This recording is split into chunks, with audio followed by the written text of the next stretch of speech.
Hello people, कैसे हो आप सब। तो आज हम लोग बात करेंगे mass defect and binding energy की, और हमेशा की तरह जबरदस्त तरीके से सीखने वाले हैं। तो it's me Atiq Rahman, this is your beautiful channel Usmani classes. तो आज हम लोग मास डिफेक्ट और बाइंडिंग एनर्जी के बारे में हम लोग बात करेंगे। और इससे पहले वाली जो वीडियो है मास एनर्जी इक्विवेलेंस की, और इसके अंदर हम लोग देखें क्या मास और एनर्जी कैसे इक्विवेलेंट है, मास को हम लोग एनर्जी क्यों बोलते हैं, एनर्जी को मास क्यों बोलते हैं, और पूरा मास का पूरा ओवरऑल कॉन्सेप्ट बताया कि what is mass, actually mass है क्या, मास के अंदर कैसे हम लोग एनर्जी यहाँ पे कंटेंट होती है, सारी चीज का हम लोग प्रूफ देखे और अच्छे से सारे रिजल्ट हम लोग वहां पे कंक्लूजन के साथ देखे। तो आज हम बात करेंगे मास डिफेक्ट और बाइंडिंग एनर्जी क्या होगी। तो स्टार्ट करते हैं यहाँ पे। तो जबरदस्त तरीके से हमेशा की तरह तो मास डिफेक्ट और बाइंडिंग एनर्जी के बारे में हम लोग देखेंगे। तो मास डिफेक्ट क्या होता है, यहाँ पे पहले मास डिफेक्ट देखो, उसके बाद अगर मास डिफेक्ट समझ में आ गया तो तुम्हें बाइंडिंग एनर्जी समझ में आ जाने वाली। ये बता आइंस्टाइन ने क्या बताया था, आइंस्टाइन ने बताया था क्या कि कोई भी अगर किसी पार्टी की अगर एनर्जी ई अमाउंट से अगर इंक्रीज कर दोगे तो उसका मास किससे इंक्रीज कर जाएगा, हमारे पास m, और उस m की वैल्यू क्या थी, E/c², m = E/c²। तो यहाँ पे भी अगर ये बताओ किसी बॉडी से अगर कुछ मास अगर डिसअपियर होगा या कुछ मास अगर गायब हो गया, कुछ मास काट के फेंक दिए, बताओ क्या होने वाला है, कुछ एनर्जी तुम यहाँ पे क्या करने वाले हो, कम होने वाला है। इसका मतलब पूरे सिस्टम की एनर्जी कम हो गई। अगर बोला किसी बॉडी की अगर एनर्जी इंक्रीज कर गई तो उसका मास भी इंक्रीज कर जाने वाला है। और जो पहले वीडियो जो मास और एनर्जी इक्विवेलेंस का वीडियो नहीं देखा होगा उसको नहीं समझ में आएगा, आप जाओ गो थ्रू हो उससे और आपको समझ में आएगा ही आएगा। तो मास डिफेक्ट क्या होता है, तो हम लोग क्या करेंगे न्यूक्लियस के फॉर्मेशन के बारे में सीखेंगे, मतलब न्यूक्लियस कैसे फॉर्म होगा। ये मतलब न्यूक्लियस के अंदर क्या होता है, प्रोटॉन और न्यूट्रॉन, या हम लोग बोल सकते हैं न्यूक्लियन है। न्यूक्लियन होता क्या है, the sum of number of proton and neutron is known as nucleon. तो ये सब सपोज करो अपन लोग के पास बहुत सारे प्रोटॉन यहाँ पे बाहर बैठे हो, भैया मेरे को बना दो न्यूक्लियस, तो बोलेगा ठीक है आओ। तो ये क्या होगा, हमारे पास प्रोटॉन बहुत सारे हैं यहाँ पे, न्यूट्रॉन प्रोटॉन और कुछ ऐसा अपन लोग। अब ये न्यूट्रॉन और प्रोटॉन यहाँ पे रो रहे होंगे, भैया हमको न्यूक्लियस के अंदर यार न्यूक्लियस वगैरह का फॉर्मेशन करा दो, प्रोटॉन और न्यूट्रॉन है, तो बोलेगा ठीक है। अब क्या होगा यहाँ पे, ये न्यूट्रॉन और प्रोटॉन हमारे पास अभी सेपरेट है, मतलब सेपरेशन में है, उससे कोई मतलब नहीं है। अब ये बताओ अगर न्यूक्लियस को अगर फॉर्म करना है तो क्या होगा, इसको मुझे एक पार्टिकुलर सेपरेशन पे लेके आना पड़ेगा। अभी तो इस वक्त सिर्फ ये बता इलेक्ट्रोस्टैटिक फोर्स लग रही होगी, तो मैं बोला ठीक है इलेक्ट्रोस्टैटिक फोर्स लग रही होगी। अगर ये इलेक्ट्रोस्टैटिक फोर्स सिर्फ लगेगी, ये मतलब न्यूक्लियर फोर्स कब लगता है, मैं बताया था न्यूक्लियर फोर्स हमेशा फर्मी लेवल में लगता है। फर्मी लेवल का मतलब हो गया 10 फर्मी से अगर कम के रेंज में अगर प्रोटॉन और न्यूट्रॉन या न्यूट्रॉन है या न्यूट्रॉन प्रोटॉन है या प्रोटॉन है, उसके बीच में क्या लगेगा, एक न्यूक्लियर फोर्स लगने वाली है। और वही न्यूक्लियर फोर्स न्यूक्लियस के अंदर लगती है, तभी न्यूक्लियस क्या होता है अपन लोगों के पास स्टेबल होने वाला है। याद करना न्यूक्लियस के अंदर दो तरीके की फोर्स लगती है, न्यूक्लियस के अंदर दो तरीके की फोर्स लगती है। पहला होगा यहाँ पे electrostatic force and second one is nuclear force. Nuclear force हमेशा एक फर्मी लेवल पे लगती है। न्यूक्लियर फोर्स अट्रैक्टिव फोर्स होगी, जो न्यूट्रॉन में जो फोर्स लगेगा वही प्रोटॉन में लगेगा, और वही यहाँ पे न्यूट्रॉन प्रोटॉन के अंदर लगने वाला है। अब ये क्या होगा, हमारे पास सारे के सारे न्यूक्लियॉन्स है। अब ये न्यूक्लियॉन्स को हम लोग क्या करें, सपोज करो हम लोग फॉर्म कर रहे हैं क्या न्यूक्लियस, मैं बोला यहाँ पे सारे प्रोटॉन और न्यूट्रॉन को यहाँ पे कंबाइन करो और एक न्यूक्लियस फॉर्म करो, मैं बोला ठीक है। ये होगा अपन लोग के पास न्यूट्रॉन, कितने न्यूट्रॉन है, 1 2 3 4 5, जरूरी नहीं है। न्यूट्रॉन हो गया हमारे पास 5, कितने प्रोटॉन होने वाला है, 3 2 5 3 6, ये होगा अपन लोग के पास प्रोटॉन होने वाले। तो अपन लोग के पास इतने प्रोटॉन होने वाले, यहाँ पे न्यूक्लियस का फॉर्मेशन हो गया। ये बता ये सम ऑफ प्रोटॉन और न्यूट्रॉन की अगर मास की बात किया जाए तो हम लोग क्या बोल सकते हैं, मास ऑफ न्यूक्लियन है कि नहीं, न्यूक्लियन होता गया द सम ऑफ प्रोटॉन और न्यूट्रॉन। ये होता प्रोटॉन और न्यूट्रॉन का समेशन करो और मल्टीप्लाई कर दो, किससे, 1mu से मल्टीप्लाई कर दो, या ऐसा करो मास ऑफ न्यूट्रॉन और मास ऑफ प्रोटॉन में थोड़ा सा फर्क होता है। अब क्या करें, अगर यहाँ पे क्या होगा मास ऑफ न्यूक्लियन चाहिए, तो ये बताओ मास ऑफ न्यूक्लियन होगा अपन लोगों के पास, तो ये सबका मास एडअप करोगे, ये मास ऑफ न्यूक्लियन हो जाएगा। अब क्या होगा, ये बताओ ये न्यूक्लियस का मास हो जाएगा, ये हो जाएगा यहाँ पे न्यूक्लियस का मास ऑफ न्यूक्लियस। अब ये बताओ मास ऑफ न्यूक्लियन देखा गया ऐसा कि मास of nucleon mass of nucleus से ज्यादा है, मतलब ये ऑब्जर्व हुआ कि मास ऑफ न्यूक्लियस, बहुत ध्यान समझना कि मास ऑफ न्यूक्लियन में sum of mass of nucleons when they all are separated means they when they all are separated it is not is equal to the sum of mass which are present inside the nucleus। तो पता चला कि यार इसका सम करो और इसका मास निकालो और इस न्यूक्लियस का मास निकालो, दोनों में फर्क आ रहा है, इसका मास ज्यादा है किससे, मास ऑफ न्यूक्लियस से। तो बोला कि अच्छा इसका मास ज्यादा है तो क्या होने वाला है, ये बता अगर यहाँ पे न्यूक्लियन का मास ज्यादा है और न्यूक्लियस का मास कम है तो इसका मतलब कुछ ना कुछ मास डिसअपीयर हुआ, कुछ ना कुछ मास डिसअपीयर हुआ। तो यहां से मैं बोलने वाला हूं क्या, some mass get disappeared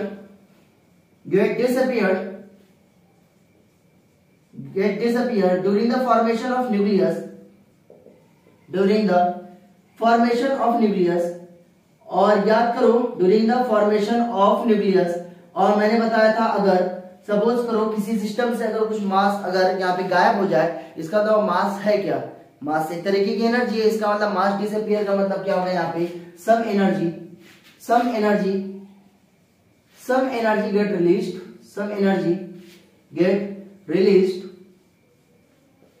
get released during the formation of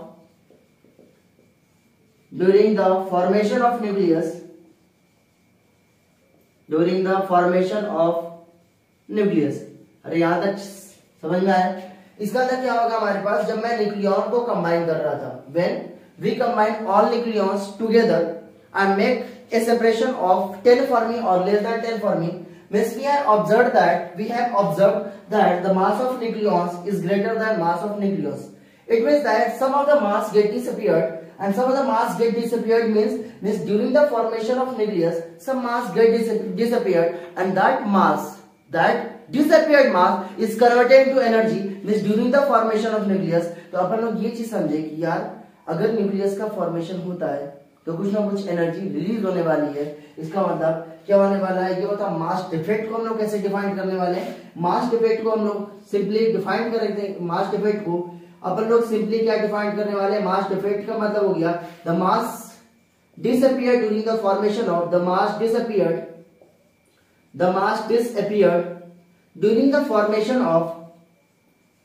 during the formation of nucleus that mass is known as mass defect। उसको हम लोग क्या बोलेंगे, जो मास डिसअपीयर्ड हो जाए, जो मास गायब हो जाए, मींस क्या होने वाला है during the formation of nucleus, उसको हम लोग क्या बोलने वाले हैं, मास डिफेक्ट बोलने वाले हैं। मींस ये बताओ आप समझे कि नहीं ये चीज, मास डिफेक्ट का मतलब। तो देखा गया कि जब भी न्यूक्लियस का फॉर्मेशन करोगे तो न्यूक्लियन का मास ज्यादा हो गया किससे, न्यूक्लियस से। तो ऐसे अपन लोग चीज ऑब्जर्व किया गया। तो ये बताओ यहाँ पे जो मास डिसअपीयर्ड हुआ वो कितना होने वाला है, तो यहाँ पे कितना मास डिसअपीयर्ड होगा ये चीज देखो, यहाँ तक क्लियर हुआ। इसका मतलब ये होता कितना मास डिसअपीयर्ड हुआ, ये चीज अपन लोग देखेंगे।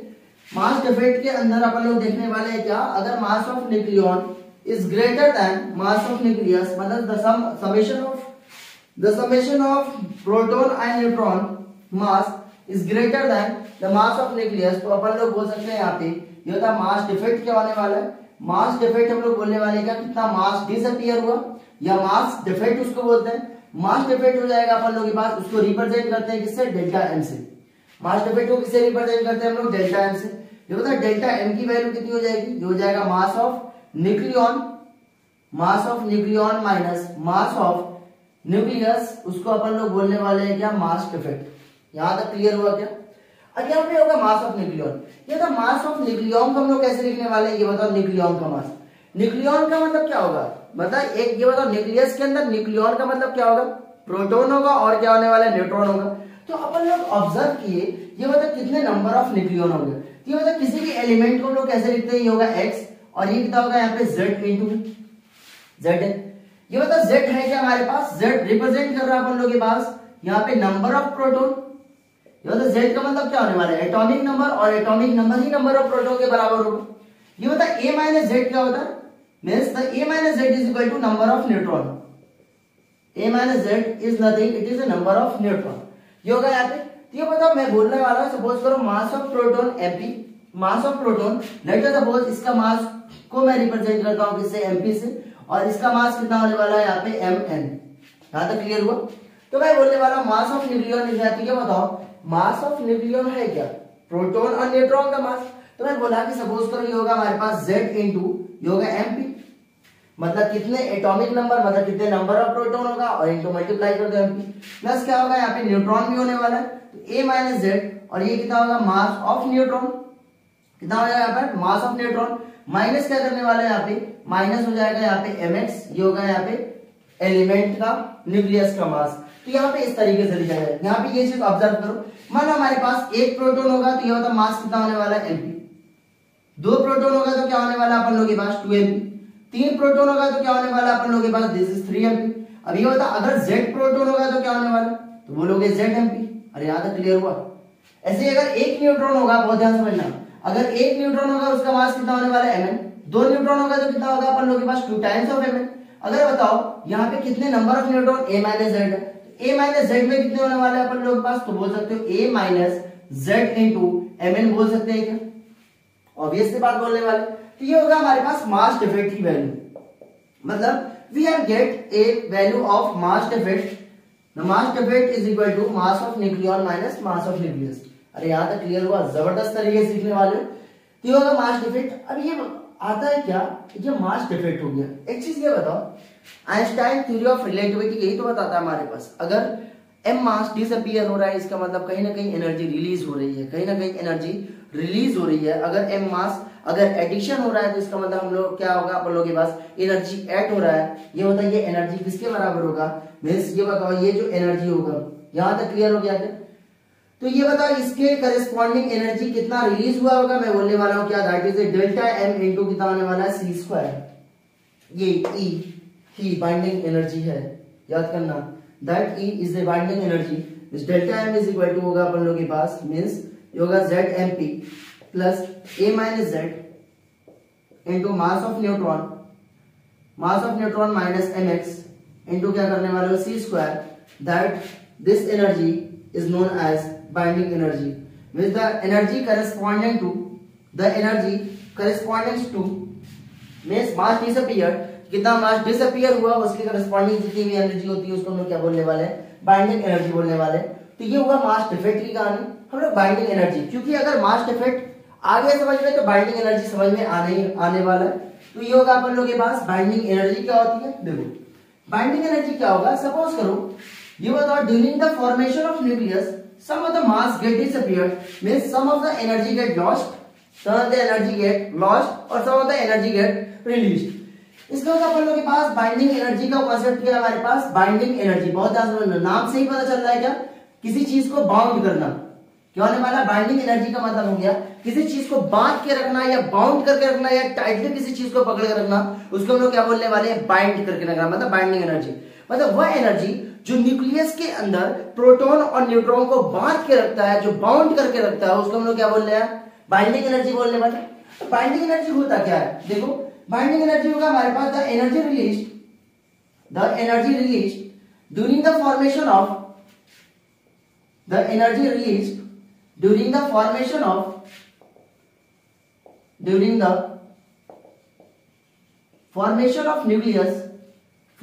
Of nucleus is known as binding energy, is known as binding energy। उसको हम लोग क्या बोलने वाले हैं, हम लोग बाइंडिंग एनर्जी बोलने वाले हैं। जैसे फॉर एग्जांपल अगर मैं मान लो अपन लोगों के पास प्रोटॉन है, यहाँ पे न्यूट्रॉन है, हमारे पास न्यूट्रॉन है, अपन लोगों के पास प्रोटॉन है।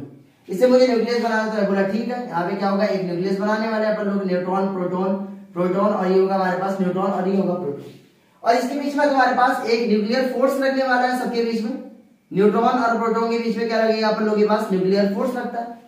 और यहाँ पे इलेक्ट्रोस्टैटिक फोर्स, सपोज करो इलेक्ट्रोस्टैटिक फोर्स न्यूक्लियर फोर्स के बराबर हो जाएगा, तो क्या हो जाने वाला है, ये स्टेबल न्यूक्लियर हो जाएगा। ये बताओ ये क्या होगा अपन लोगों के पास, याद है इसको हम लोग बोलते हैं क्या, मास ऑफ न्यूक्लियन।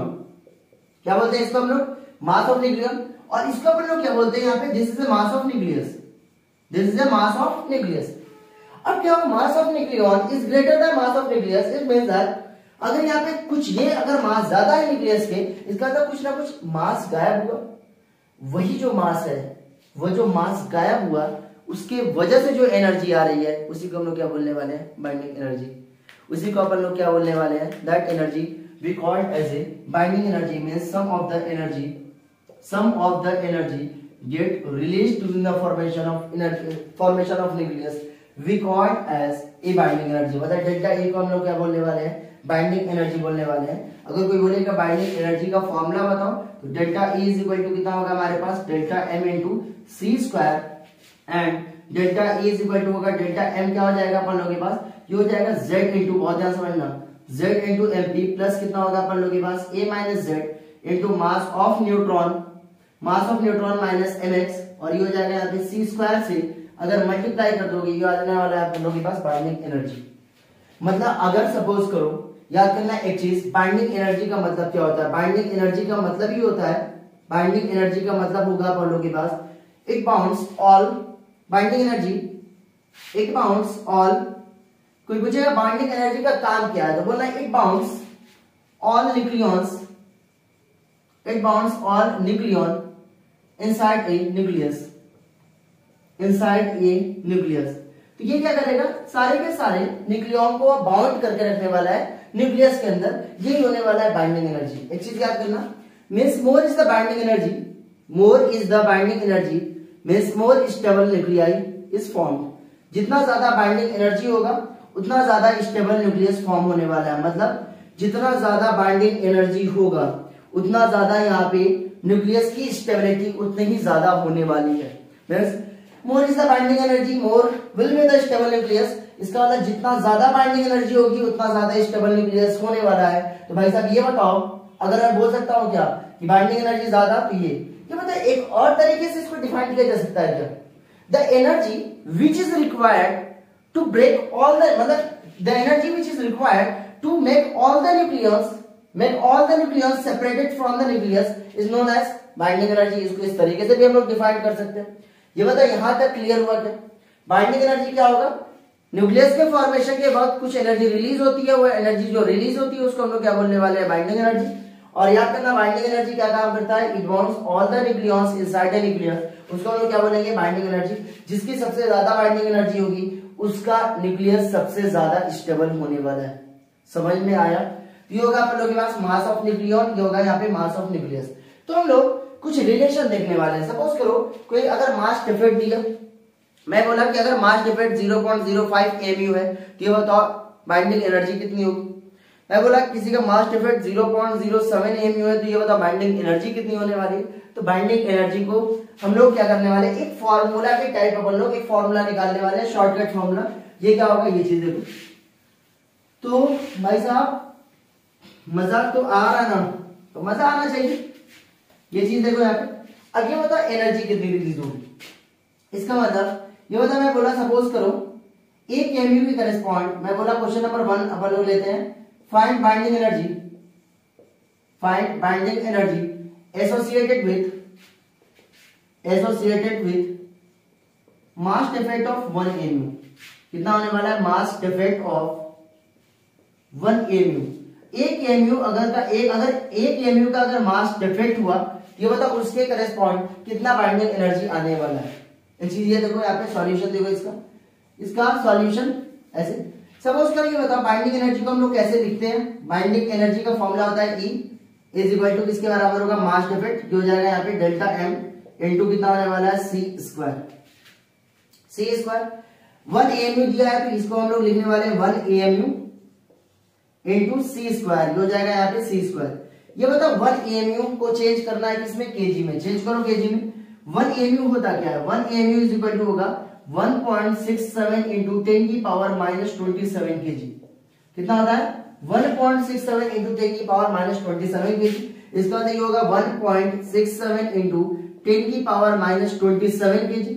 याद करना अगर मास केजी में रहा और यहाँ पे स्पीड मीटर पर सेकंड में है तो ये बता जो एनर्जी आएगी वो किस में आने वाली है, जूल में आने वाली है। यहां तक क्लियर हो गया। तो सी की वैल्यू कितनी होने वाली है, 3 इंटू 10 की पावर 8 का होल स्क्वायर। ये कितना किस में आएगा, जूल में। ये किस में आने वाला है, जूल।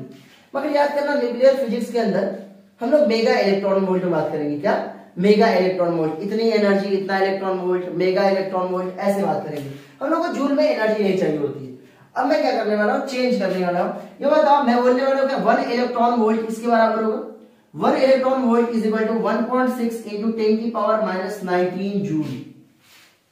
1 जूल किसके बराबर होगा, 1 joule is equal to 1 by 1.6 into 10 की पावर माइनस 19 इलेक्ट्रॉन वोल्ट के बराबर होगी।